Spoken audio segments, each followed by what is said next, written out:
Dando sequência aqui, nós temos escoamentos externos. São escoamentos que ocorrem em torno de obstáculos, no entorno de obstáculos. Então, o cômputo do número de Reynolds dos escoamentos externos leva como a velocidade característica a velocidade média de aproximação do fluido a esse obstáculo, certo? Então, o que aparece aqui como velocidade característica no cálculo do número de Reynolds para essa classe, para esse tipo de escoamento, é a velocidade de aproximação ao obstáculo, a velocidade média de aproximação ao obstáculo. O que entra como dimensão característica para o cálculo do número de Reynolds, a dimensão característica, é essa dimensão frontal ao ataque do fluido. Veja que o ataque do fluido ele ocorre praticamente perpendicular a essa dimensão do obstáculo. Então, essa dimensão frontal do obstáculo, frontal ao ataque do fluido, ela entra como sendo a dimensão característica para se calcular o número de Reynolds. E no denominador, sempre a viscosidade cinemática daquele fluido que escoa em torno do obstáculo. Então, dessa maneira, é calculado o número de Reynolds para escoamentos externos. Para escoamentos em meios porosos, onde o fluido percola por entre os poros desse meio, então o fluido vai percolar aqui por entre os poros e pelas passagens deixadas por esses poros, a velocidade de percolação, conforme vocês já estudaram em mecânica dos solos, nós até chegamos a ver isso aqui também em mecânica dos fluidos, é calculada pela lei de Darcy, certo? Então essa velocidade de percolação é calculada pela lei de Darcy, e é justamente essa velocidade de Darcy que entra no cálculo da velocidade característica, no numerador do número de Reynolds. O que entra como dimensão característica é o D50, o diâmetro equivalente a 50% das partículas numa distribuição granulométrica. Então, nós observamos nesse diagrama aqui uma curva granulométrica do material do meio poroso. Se esse material é um aquífero, é a curva granulométrica desse aquífero, certo? Então, nós temos a distribuição desse material cumulativo em massa, porcentagem de massa, aquele diâmetro que é correspondente a 50%, então aqui nós temos 50% em massa daquele material, decorrente da passagem desse material pelas peneiras, vai gerar aqui o D50. Então é esse D50 que entra como a dimensão característica para o cálculo do número de Reynolds em escoamentos em meios porosos. Ele é calculado então por essa formulação. Velocidade de Darcy, velocidade aparente de percolação calculada pela lei de Darcy, entra como velocidade característica.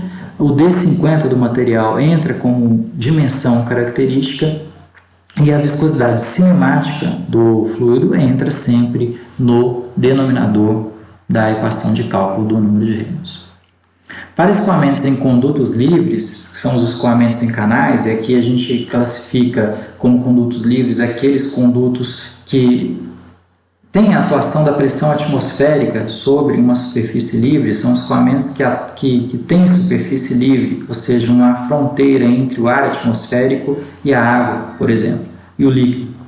Então, nessa fronteira vai atuar a pressão atmosférica. Então, nós temos um escoamento em condutos livres, em canais. Mas esse tipo de escoamento também vale para condutos fechados, como a gente vê em galerias de água pluvial ou em redes de esgoto, onde o esgoto ou a água pluvial ela escoa sob a atuação da pressão atmosférica. Então, a atuação da pressão atmosférica sobre a superfície livre, certo? Que é esse limite entre a água e o ar. Então, nós temos, mesmo com condutos fechados, quando o fluido não ocupa toda a seção transversal e atua sobre a superfície livre a pressão atmosférica, nós temos um escoamento em conduto livre. Então, o escoamento em conduto livre pode ser tanto um escoamento em seção aberta, quanto um escoamento em seção fechada, certo? Aqui nós temos um escoamento com seção fechada, aqui um escoamento em seção aberta, desde que atue sobre a superfície livre a pressão atmosférica. Então, são escoamentos típicos em rios, em canais,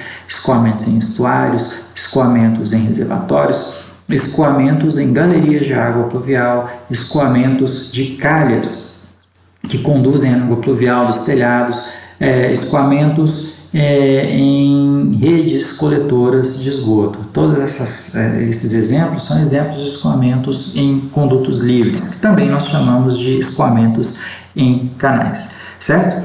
Nesses escoamentos, nós vamos destacar aqui a chamada área molhada. A AM é a área molhada do escoamento, é aquela área que é efetivamente ocupada pela água ou pelo líquido numa determinada seção transversal, certo? Então, aquela área que é efetivamente ocupada pelo líquido na seção transversal é chamada de área molhada. Por exemplo, nesse esquema aqui, a área molhada seria a área dessa seção.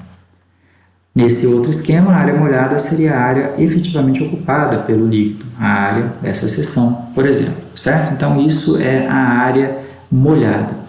O perímetro molhado é aquele perímetro que está, aquela região de paredes do escoamento que está em contato com o líquido, né? Então, ele vai desde esse ponto, passando por toda a região de parede, pelas laterais e pelo leito. Não, essa linha aqui não deve aparecer, certo? Passando por toda essa região que está efetivamente em contato aqui com o líquido, desde a margem esquerda até a margem direita, por exemplo, ou da margem direita até a margem esquerda. Então, essa região em vermelho é a região de perímetro molhado, aquela região de parede que está efetivamente em contato com o líquido, certo? A relação entre a área molhada e o perímetro molhado, né? Então, se nós pegarmos aqui e fizermos a relação entre a área molhada e o perímetro molhado, a área é dada em metro quadrado, o perímetro em metro. Então, metro quadrado por metro vai dar algo em metro. E isso é chamado de raio hidráulico, seria o RH. Um raio hidráulico é a relação entre a área molhada e o perímetro molhado, certo? Então, entra aqui no cálculo do número de Reynolds como dimensão característica 4 vezes o raio hidráulico, ou seja, 4 vezes a relação entre a área molhada e o perímetro molhado é a dimensão característica para cálculo do número de Reynolds de escoamentos em canais. Qual é a velocidade que vai surgir? É a velocidade média na seção transversal. Então, aqui em canais, assim como em tubulações, a velocidade que entra como velocidade característica para o cálculo do número de Reynolds é a velocidade média na seção transversal. E sempre no denominador nós vamos ter ali a viscosidade cinemática dos fluidos. Então, dessa forma é calculado aí o número de Reynolds para escoamentos em condutos livres, para escoamentos em canais. Aqui nós temos já uma faixa mais bem estabelecida. Se o número de Reynolds for superior a 1000, nós já temos um escoamento caracterizado como turbulento. Normalmente, a maioria dos escoamentos em canais que nós vamos lidar na engenharia civil são escoamentos que ocorrem em regime turbulento, portanto, com números de Reynolds superiores a 1000. E aqui é onde nós mais vamos aplicar o cálculo do número de Reynolds, que são os escoamentos em condutos forçados, aqueles escoamentos onde o fluido preenche toda a seção transversal da tubulação e exerce pressão sobre as paredes internas, sejam pressões positivas, sejam pressões negativas, ou seja, pressões maiores ou pressões menores do que a pressão atmosférica, certo? Nesse tipo de escoamento, no escoamento em dutos pressurizados, a velocidade que entra como velocidade característica é a velocidade média do escoamento. E a dimensão característica do escoamento é o próprio diâmetro da tubulação, certo? Então, dessa maneira é calculado o número de Reynolds para escoamentos em condutos forçados. A velocidade característica é a velocidade média na seção transversal. O diâmetro ele entra como a dimensão característica do escoamento e sempre no denominador entra a viscosidade cinemática dos fluidos. Aqui nós temos uma faixa já muito bem estabelecida de variações de número de Reynolds, onde nós podemos afirmar que se o número de Reynolds for inferior a 2000 ou até igual a 2000, nós temos o escoamento laminar.